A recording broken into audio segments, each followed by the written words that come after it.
안녕하십니까. 신의 한수의 신혜식입니다. 바른정당이 무너지고 있습니다. 오늘 의원총회가 열렸는데요. 욕설과 고성, 몸싸움까지 주고받았다고 합니다. 이 정도 되면은 갈라서야죠. 무너졌다고 봐도 되는 것 같습니다. 이와 관련해서 전옥현 전 국정원 제1차장님 모셨습니다. 안녕하십니까. 안녕하십니까. 바른정당이 이제 무너지니까 말이죠. 보수 대통합의 길이 열리고, 내년 총선이 조금 더 자유한국당으로 유리하게 되지 않을까, 이런 희망 섞인 기대를 가져봅니다. 예. 그동안에 이제 바른미래당이 이럭저럭 이당 저당 합쳐지고 또 이 분당되고 이렇게 이제 길을 쉽게 얘기하면 이제 많은 정치적으로 헤매는 그런 상황이 있지 않습니까? 그러다 보니까 이제 지지율도 불과 5%, 또 6%, 맥시멈 이 정도로 해서 왔다 갔다 했는데 드디어 이제 거의 이제 CO를 다 한 거 아닌가 이런 생각이 듭니다. 왜냐하면 오늘 의원총회가 열렸는데요. 한마디로 정말 아수라장했다고 합니다. 고성, 몸싸움 아주 그냥 난장판이 됐고, 결론을 먼저 말씀드리면 오늘 의원총회가 열렸는데 한마디로 저도 처음 보는 다른데요. 역시 밤이했다 이런 반응이 나오는데요. 이 밤이했다는 말이 뭐냐면 제가 알아보니까 이 바른미래당이잖아요. 바른미래 이 약자가 밤이했다 이런 얘기인데 결국 싸움질만 하고 합의 없이 난장판이 되고 이럴 때 쓰는 말이 밤이했다고 한답니다. 밤이. 예, 밤이. 그러니까 바른미래당의 특성이 맨날 쌈만 하고 결론을 못 낸다. 그거 모여봐야 무슨 소용이 있느냐. 이거를 이제 풍자하는 새로운 신조어가 정치권에서 밤이했다 그런데요. 만나면 결과 없이 맨날 싸움만 한다. 그렇죠. 밤이했구나. 예, 밤이했구나. 그래서 언론에서 이거 또 밤이했네. 완전 놀림거리가 돼버렸네요. 예. 저도 그래서 이게 밤이가 이게 무슨 말인가 하고 젊은 사람들한테 물어봤어요. 그랬더니 바로 그게 신조어래요. 밤이했다. 역시 바른미래당답다. 싸움만 하고 나오는 게 하나도 없다. 이 얘기를 합니다. 그러니까 이제 오늘 의원총회가 열린 것은 이제 언론을 보면 이 패스트 트랙 갖고 말이 많잖아요. 왜냐하면 우리 자유한국당 같은 제1야당은 패스트 트랙 이거면 절대 안 된다. 반드시 이걸 막겠다 이렇게 돼 있는데 느닷없이 이게 바른미래당에서 이거 찬성하겠다 그러니까 여권에서 정의당이나 이렇게 합치면은 패스트 트랙이 통과될 가능성도 있잖아요. 그러니까 이제 더 우리 자유한국당은 반대하고 있어요. 특히 이 연동형 비례대표제, 공수처 이런 거는 절대 안 된다는 거거든요. 우리 자유한국당. 왜냐하면 아시다시피 연동형 비례 때는 국회의원들도 지금 모른다는 거 아니겠어요? 그러니까요. 그리고 물어보니까 너희들은 몰라도 된대 그렇다면서요. 국회의원들은. 물리학자가 와야 계산할 수 있다니까. 말도 안 되는 거죠. 그러니까 아니 당사자인 국회의원들도 모르는 안을 갖다가 그냥 밀어붙인다. 그러면 이 국민 이 민주주의 기본은 국민 주권주의, 국민이 주권자잖아요. 그렇죠. 그런데 그 주권을 가진 국민들조차도 모르는 안을 밀어붙여서 딱 법안을 만들겠다 이건 말이 안 되는 거죠. 이걸 강력히 반대하고 있는데 바른미래당이 말하자면 민주당 이중대 역할을 해가지고 하려고 그러니까 이 바른미래당 안에도 옛날 바른정당 계열이 있고 또 국민의 정당 계열이 있잖아요. 그러니까 이제 주로 바른정당 계열했던 계열에 있는 의원들이 이거 패스트트랙 절대 안 된다 이런 입장인 거예요. 그리고 이제 전에 국민의당 계열에 있는 사람들은 그냥 가자. 이게 이제 결국 내년 총선에서 내가 배지를 달 확률이 많느냐, 작느냐에 따라서 이렇게 이해관계가 엇갈리죠. 그렇게 되니까 이제 이 문제가 굉장히 컸었는데 지금 똑같이 이 바른정당 계열하고 국민의 정당 계열의 이 패스트트랙 공수처 이런 거 가지고 이견이 완전히 대립돼 있어요. 그래서 이 고성만 오갔고 그 다음에 또 중요한 것은 하나는 또 뭐냐면 이제 손학규 대표의 진퇴 문제입니다. 왜냐하면 이번에 저 창원 선거에서 완패했지 않습니까? 완패했죠. 그리고 완패했고 그 손학규 대표가 현장에 가서 상주하면서 지어오는 걸 가지고 이현주 의원이 찌질하다 이렇게 돼가지고 이현주 의원이 결국 이제 당원권 정지까지 받았잖아요. 그러니까 이제 이현주 의원이 당연히 자기다 한번 들어가서 당원권 정지했지만 거기서 한마디 하겠다 이렇게 들어가려 했는데 들어가기 전부터 몸싸움이 나가지고 난리가 나갔는데 어떻게 간신히 들어갔나 봐요. 근데 이제 이 문제도 당연히 이제 그 현재 바른미래당 안에서는 지금 현재 민주평화당 있잖아요. 호남 계열 중심의 의원들이 떨어져 나간 게 민주평화당이잖아요. 이 민주평화당 계열에서는 이제 손학규 대표랑 같이 손잡고 민주평화당하고 이 바른미래당의 그 호남 쪽의 지역구를 둔 의원들이 중심이 돼서 합치려고 하는 거예요. 제3지대. 그러니까 이제 바른정당 사람 이게 말이나 되는 거냐. 손학규 그만두고 나가야지 무슨 합당이냐. 원천적으로 반대하는 거예요. 그러니까 그 얘기도 전혀 진도를 못 나가고 아까 말씀드린 패스트트랙 하나도 못 나가고 그다음에 손 대표 그만두느냐 마느냐 이것도 진도가 하나도 못 나가고 이래가지고 그냥 아수라장에서 회의가 시작해갖고 아수라장에서 끝났다. 지금 이렇게 지금 나오고 있습니다.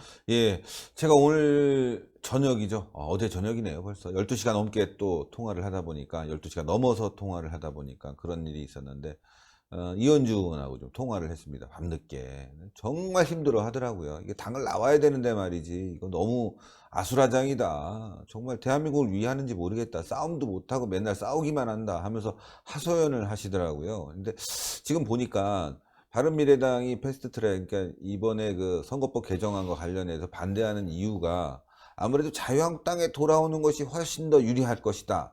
물론 남아있으면 어떻게든 연동형 비례대표제로 의원직을 유지할 수도 있을 텐데 돌아오는 게 낫다고 생각하니까 저렇게 또 반대하는 거 아니겠습니까? 그러니까 저는 개인적인 분석이지만 남아있는 그동안 탈당했던 자유한국당 의원들이 돌아올 가능성을 염두에 두고 싸우는 것이 아니냐 이렇게도 보입니다. 예, 저는 그래서 누차 말씀드린 대로 정치를 왜 합니까? 정치는 자기 신조 때문에 하는 거거든요. 네. 그러면 적당히 지금 중립제, 정치에서요. 중립지제는 없어요. 미안한 얘기지만. 네. 정치 이론사, 정치 철학을 한번 쭉 보세요. 정치 사상사를. 네. 보수면 보수, 진보면 진보, 좌파면 좌파, 우파면 우파 있지 중도 정치라는 건 없어요. 네. 그리고 대한민국은 더군다나 지금 유일하게 세상에 남아있는 분단국이잖아요. 네. 이 분단국에서 북한의 정체성은 뭡니까? 대한민국의 합리적인 합법적인 헌법 가치인 자유민주주의와 시장경제를 없애려고 하는 적대 세력이 바로 북한이에요. 네. 그럼 이런 판국에 중도로 건다? 그러면 나라의 정체성을 인정하지 않는 정당이에요. 네. 이런 정당은 뿌리서부터 저는 정체성이 없는 정당이다. 그렇기 네. 때문에 저는 바른미래당은 정체성을 제대로 해야 되는데 지금 바른미래당 뭐 국민의당 뭐 해갖고 왔다 갔다 하고 세월은 많이 갔지만 정체성이 있습니까? 네. 그렇기 때문에 그렇죠. 정체성이 없기 때문에 여기에 속해 있는 의원들은 이제는 보수는 보수, 진보는 진보 이제 선택할 때가 됐다. 물론 본인들의 정치 생명도 중요하지만은 국회의원 정도 되면 나라를 위해서 일하는 사람 아니겠어요? 그렇죠. 그러면 나라의 정체성을 지키고 나라의 안보를 지키고 나라의 외교 대계를 지키고 이 정도의 소신과 철학이 분명해야지 중간에 살살 눈치만 봐가지고 요리 빼고 저리 빼갖고 살아남는다. 이런 건 다음에 우리 국민들이 용납하지 않는다. 그렇기 때문에 바른미래당이 이렇게까지 가가지고 밤이스럽다, 밤이었다 이런 평가를 받을 바에는 빨리 용단을 내는 게 낫겠다. 처음서부터 오늘 의총도 있잖아요. 예. 공개를 할 거냐 말 거냐 갖고 난리가 났다는 거 아니겠어요? 네. 공개한다 못한다 했고 이게 그래갖고 기자들까지 이미 와 있는데 그래도 공개를 해야 된다 이렇게 되니까 겨우 국민의 의뢰까지만 공개하고 아니 그래도 국민들한테 줄 수 있는 어쨌든 간에 지금은 정당 아닙니까? 그러니까요. 국민들한테 줄 수 있는 메시지 하나는 언론에 딱 공개해가지고 대표면 대표 아무리 그만둘 때는 그만두다 메시지 하나는 점잖하게 내주고 네. 그러고 안에서 문 잠궈놓고 싸우든 말든 그거는 자기들끼리 자기 이제 정당이 발전해서 그건 좋은 일이지만 국민들한테 메시지 하나도 제대로 못 주면서 여기 언론 공개는 뭡니까? 국민들하고 알 권리를 공유한다는 거잖아요. 그러니까요. 그래서 대한민국 국민의 심판을 받을 수 있는 기회를 열어준다는 의미인데 네. 그거 하나도 못하는 정당이 과연 존립의 의의가 있겠느냐. 네. 그래서 저는 빨리 보수 대통합의 텐트 그 안으로 빅텐트를 두는 일밖에 쳐야 없다. 된다. 빅텐트. 저는 그렇게 지금 강조하고 싶습니다. 예. 어쨌건 말이죠. 바른미래당이 이런 상황이긴 하지만 우리 자유한국당에게는 큰 도움이 될 것이고 말이죠. 돌아갔던 사람들 중에 일부 빼놓고 너무 악질적인 배신자 빼놓고 나머지는 좀 다 받아들여서 보수통합 빅텐트를 치게 되면 내년 총선에 상당히 좀 유리해지지 않겠느냐. 이런 상황으로 만약에 가게 돼서 봉합해서 내년 총선에서 바른미래당이 수도권에서 일정 부분을 가져가면 자유한국당이 힘들어진다 이런 말씀하시는 분들이 많기 때문에 우리가 대승적으로 폭넓게 빨리 바른미래당을 흡수해야만 될 거다 이렇게 생각합니다. 예, 그러니까 그 교훈적인 얘기가요. 아주 참 좋은 지적인데 교훈적인 얘기가 이번에 창원 선거에서 나타났어요. 예. 우리 자유한국당 강기후 후보가 불과 504표를 졌거든요. 0.5% 차이로 졌는데 이게 바른미래당 내에서 한 800표 가져갔다는 거 아니겠어요? 그러니까요. 그러니까 이게 내년 총선에서 지역에 따라서 형편이 좀 다르겠지만은 아주 접전하는 지역에서는 이 결정타가 될 수 있어요. 그러니까요. 그러면은 정당 하는 게 뭡니까? 아까도 말씀드린 대로 대한민국에 기여할 수 있는 정당과 정치인이 돼야 되잖아요. 네. 그러면 대를 위해서는 소를 희생할 줄 알아야 돼요. 예, 그래서 저는 이 바른미래당의 이제 미래 지향점은 이제 누가 올 때까지 기다려야 된다.